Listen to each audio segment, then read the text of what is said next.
Téléspectateurs de la RTVC, bonsoir, bienvenue à cette autre édition de votre programme La Louange dans notre ministère.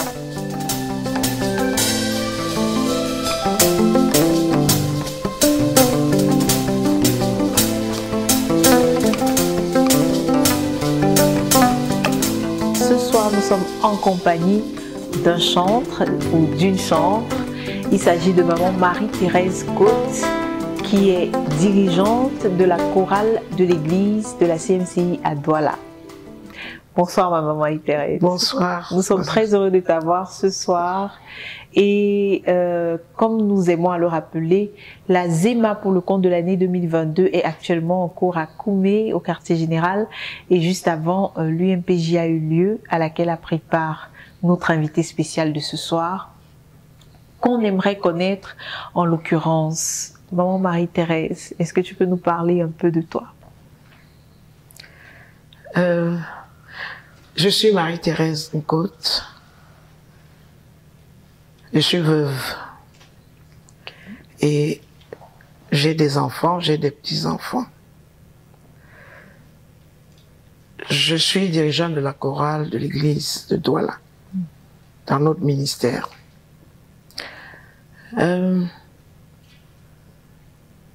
Bon, j'ai donné ma vie à Jésus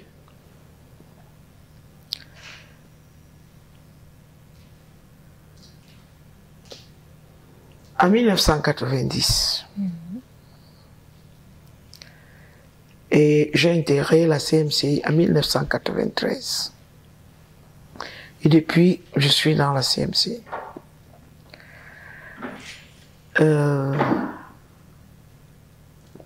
Bon,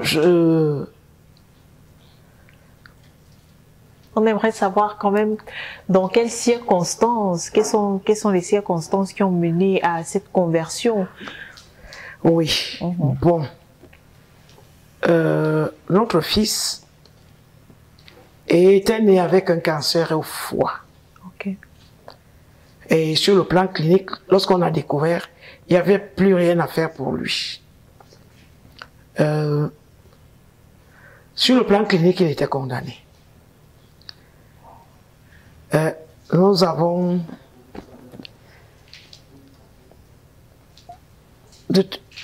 en tout cas, il a commencé un traitement lorsqu'on s'est rendu compte de ce que malgré le fait que cliniquement il était condamné, ben à l'hôpital on continuait de lui faire des radiothérapies, des soins, bon. Mais j'ai rencontré une dame qui, dont le bébé occupait la même chambre que votre fils, que le mien. Donc c'est par cette dame, Sylvie Gidet, une Française. C'est par elle, c'est elle qui m'a amené vers ses amis qui étaient des croyants. Okay. Ils m'ont parlé de Jésus. Je ne peux pas vous dire exactement ce qu'ils m'avaient dit, mais je savais juste, quand ils ont commencé à parler de Jésus, j'ai juste vu la misère de ma vie. Je n'entendais pas ce qu'ils disaient, mais je voyais juste combien j'étais perdu.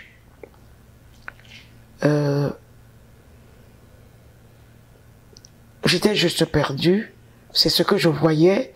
Je me voyais déjà, en tout cas, moi je me voyais à ce moment-là en enfer. Je ne sais pas quel est le message qu'il avait prêché, mais je sais juste quand il a commencé à parler, moi j'ai juste vu la misère de ma vie et j'étais tout en larmes, j'étais inconsolable de toutes les façons.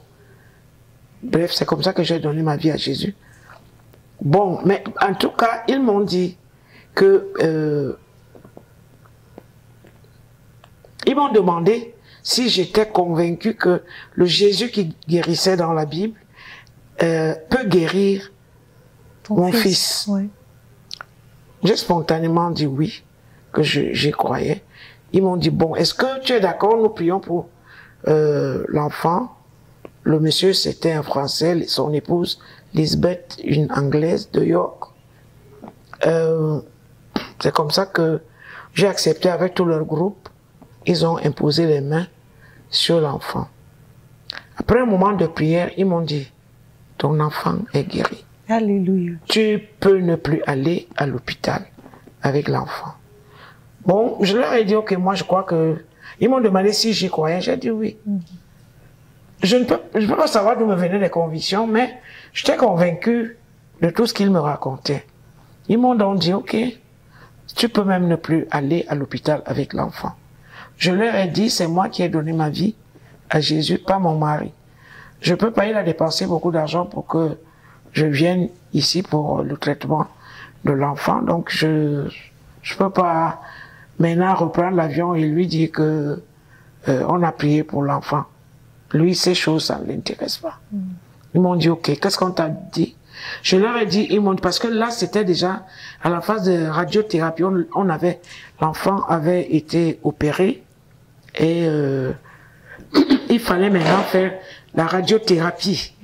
Bon, on m'avait dit, quand la radiothérapie va commencer, il va être faible, en tout cas, ils m'ont dit tout ce que l'enfant aura. Ils m'ont dit, ok. Les frères là m'ont dit, ok. Comme témoignage de ce que Jésus a guéri ton fils, il n'y aura rien de tout ça. J'ai dit, ok. Plus tard, 2 jours plus tard, la radiothérapie commençait. Il avait une séance le matin, une autre le soir. C'était à l'Institut Gustave Roussy de Paris. Donc, il avait 2 séances, une le matin, une le soir. C'est ainsi que, après 1 mois de radiothérapie, j'ai été convoqué par le médecin qui gérait son cas. Ce bloc-là. Okay. Je suis arrivé, nous sommes arrivés le matin, on m'a dit qu'il m'appelait, et quand il me rencontre, madame, ça va? Oui. Votre bébé, ça va? Je dis oui. Il ne fait pas ci, il ne fait pas... Je dis non. Il m'a demandé, est-ce que vous savez pourquoi est-ce que je vous pose ces questions? Je dis non. Il a ouvert la porte de son bureau. Dans le hall, à la tente là-bas, il me dit, vous voyez tous ces malades, certains sur les brancards, d'autres sur les chaises roulantes. Je dis oui. Il me dit, normalement, vu le cas de votre fils, c'est lui qui devrait être sur un brancard. Wow. Mais nous sommes étonnés que malgré cela, le plus malade de tous les malades ici, c'est lui qui monte, il descend partout.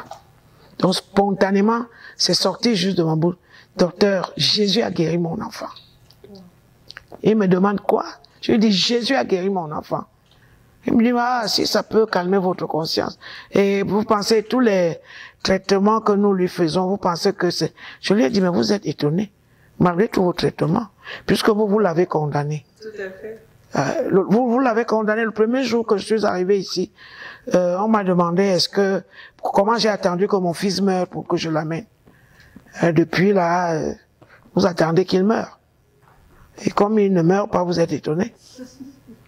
Bref, ça a été ça. Il m'a chassé de son bureau avant que je sorte, avant que je referme la porte. Je lui ai dit, docteur, Jésus a guéri mon enfant. C'est ça. Donc, ça a été la dernière séance. Ce jour-là. Après, j'ai dit, son père va faire ce qu'il voudra. Moi, si Jésus a déjà guéri l'enfant, je ne vois pas pourquoi. Je devrais rester. On devrait continuer de brûler l'enfant. En tout cas, c'est comme ça que, je crois, après ça, le lendemain, j'ai été baptisé dans un lac là-bas et je suis rentré. Voilà. C'est comme ça que j'ai donné ma vie à Jésus. Mais comme je n'étais pas enseignée, je n'avais pas de conviction. J'ai rencontré le frère Silas. Nous travaillons tous au fret aéroport, mais je ne l'avais jamais vu. Et à tout hasard, enfin, il n'y a pas de hasard, j'ai été conduite à son bureau parce qu'il cherchait quelqu'un qui parlait de Jésus. Moi, je cherchais, on m'avait parlé de quelqu'un qui était le dirigeant du groupe Gédéon et qui travaillait à Camer. Moi, je travaille au Fred Camer. Donc, on m'a donc amené à son bureau, il m'a dit que lui n'a jamais entendu parler. Bref, c'est comme ça que j'ai pris contact avec lui et il m'a donné leur programme.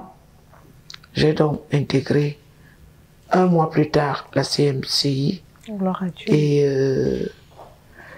n'étant pas enseigné, je n'avais pas la conviction, l'assurance du salut. C'est à partir de là que le frère Martin a commencé. Le frère Silas a demandé au frère Martin de venir commencer. Du moins, je l'intriguais parce que chaque fois, on me demandait si j'étais sauvé. Je disais, j'aimerais bien l'être. Bon, je n'étais pas convaincu parce que je n'étais pas enseigné. Donc le frère Martin est venu m'a poser des questions. Il a compris que en fait, mon problème était que je n'avais pas l'assurance de salut. J'ai donc commencé à être enseigné sur l'assurance du salut. Depuis, je suis à la CMC. Et voilà, 1993. Ça a été tout un parcours de 1993 à maintenant où tu es devenu une personne assise dans la foi, si on peut le dire ainsi.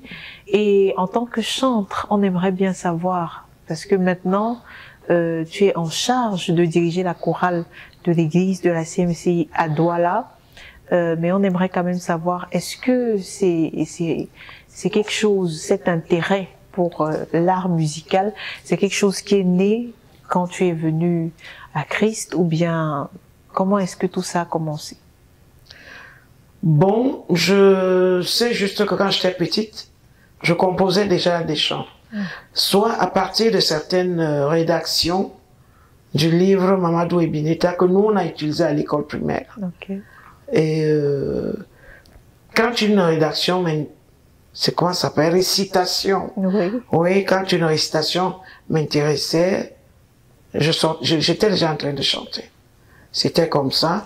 À la maison, lorsque quelqu'un avait commis une bêtise et soit on l'avait grondé, bon, moi, je continuais avec les taquineries, je prenais la situation et c'était déjà un chant composé. Donc, c'est comme ça. Juste, mais c'est comme ça que je faisais. Et bon, un peu plus grande, au collège, on a été un peu influencé par les musiciens de l'époque, Johnny Hallyday, Sylvie Vartan et autres.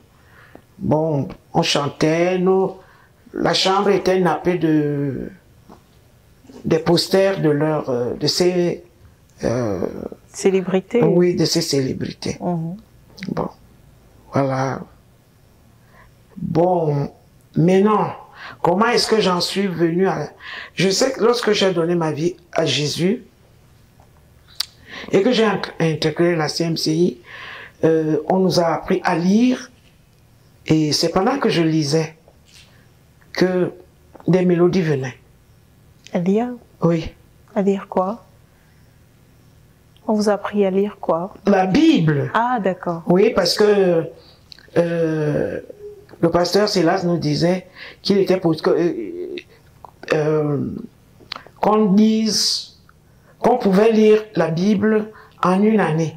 Moi, je n'y croyais pas. Et il disait, on peut lire trois chapitres et demi par jour ou bien 4. Moi, je m'étais donc dit, si c'est 3 chapitres, s'il est vrai qu'en lisant 3 chapitres, on finit le livre 6 mois, je n'avais pas commencé par 3 chapitres, je me suis dit, je vais lire 7. Et c'est ce que je faisais. Ça alors. Et je lisais comme ça, 7. Et je prenais des retraites dans ma chambre. Mes enfants savaient que dès qu'il était 20h et que j'étais dans ma chambre, je ne voulais plus être dérangé. Donc je me mettais à la lecture et à la prière, selon ce qui venait. Parfois, donc, c'est des chants. Au départ, je n'avais pas pris la chose au sérieux. Ainsi, j'ai perdu beaucoup de chants. Parce que bon, moi, je prenais juste ça comme ça. Donc, j'ai commencé à composer des chants.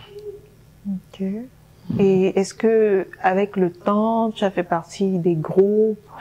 Est-ce que tu t'es intégré? Bon, quand mon frère les disciples, la sœur Elisabeth Songo, s'était rendu compte de ce que je composais des chants, puisque le frère, à nos réunions, disait qu'il y a un chant. Et presque à chaque fois, j'avais un chant. Bon, elle était déjà à la chorale.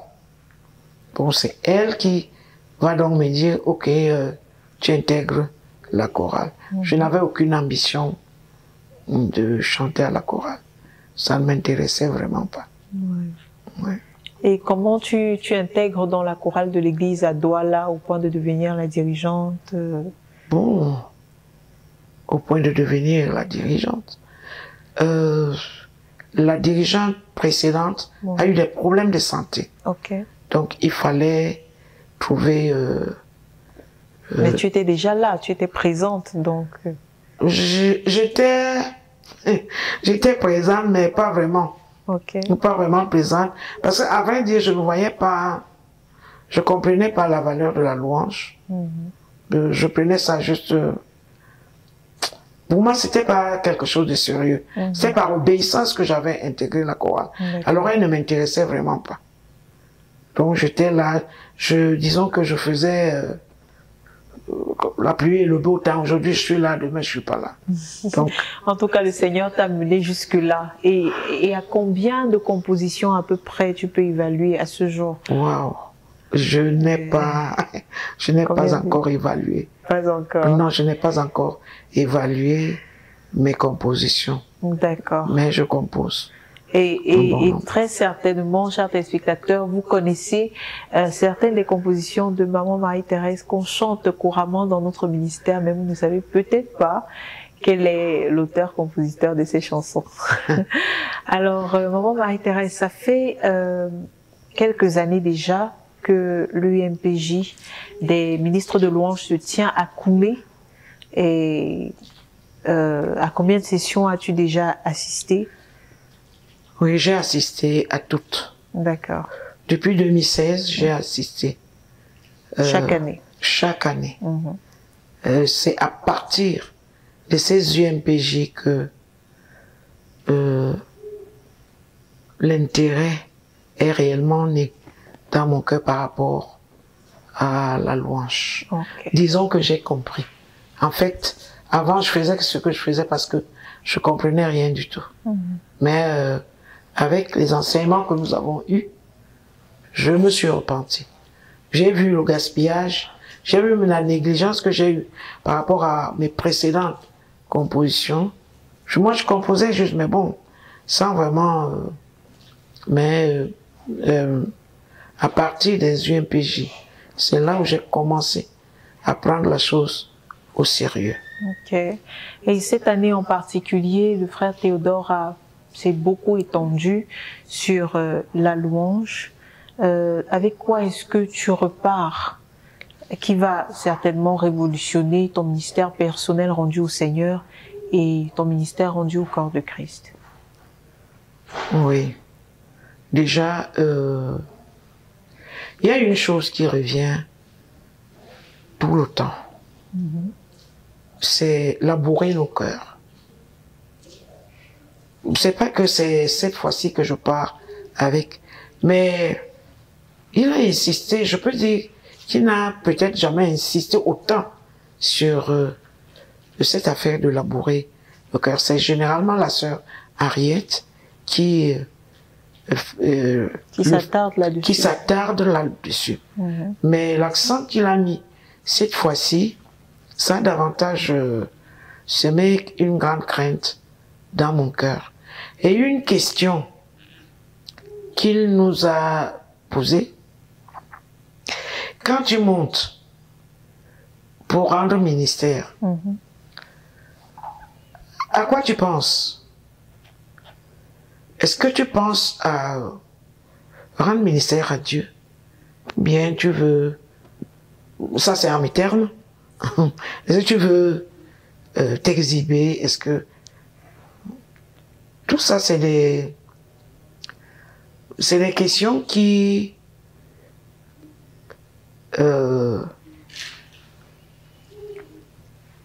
disons que cette fois, cette question m'a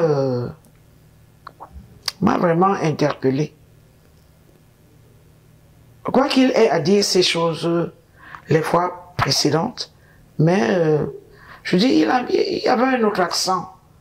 Il y avait comme quelque chose de très fort, selon moi, qui était tel qu'il ne fallait pas vraiment s'amuser.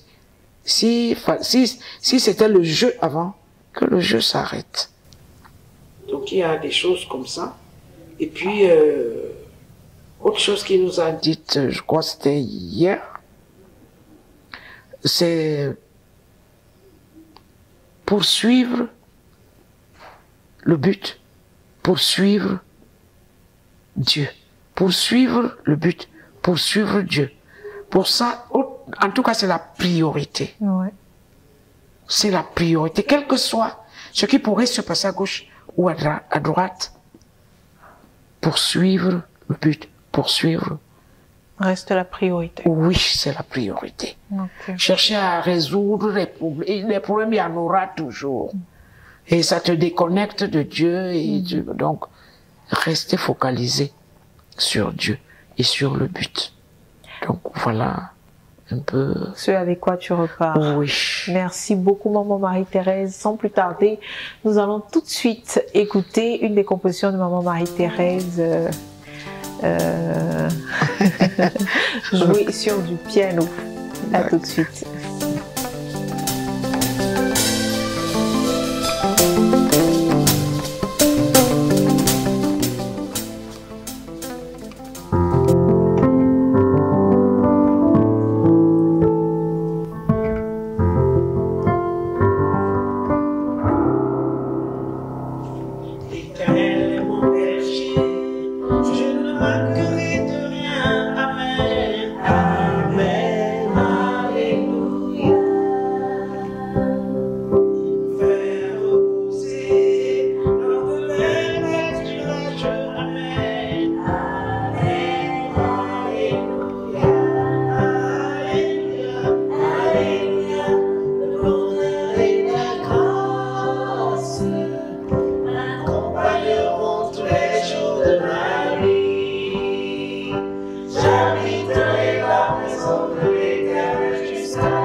m'accompagneront tous les jours de ma vie. J'habiterai ta maison de l'Éternel jusqu'à la fin de mes jours. Amen, alléluia.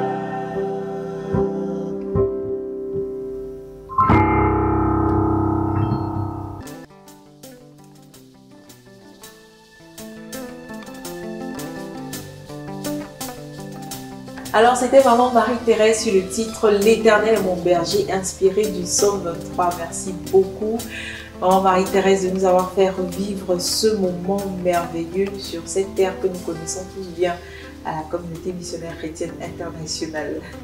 Alors, Maman Marie-Thérèse, on sait que tu as composé beaucoup d'airs qui nous sont familiers. Est-ce que tu pourrais nous citer quelques-uns d'entre eux? Là, je vais citer un seul qui est dans Christ est vainqueur, c'est « Il est roi ». Il est roi, il est roi. Ah, ce cantique qui ne porte pas de nom d'auteur à la fin du cantique, sachez désormais quand vous le chanterez qu'il est de Maman Marie-Thérèse, inspiré par le Seigneur. Gloire à Dieu. Alors, chers téléspectateurs, nous sommes bien évidemment arrivés au terme de cette édition, de votre émission La Louange dans notre ministère. Nous espérons que vous avez passé un bon moment en compagnie de Maman Marie-Thérèse. Sur ce, nous allons vous quitter et surtout dire bonne soirée à Maman Marie-Thérèse. Bonne soirée à vous. Bonne soirée à vous, chers téléspectateurs. Que le Seigneur vous bénisse surtout. Restez connectés à la RTBC, la chaîne de la Bible.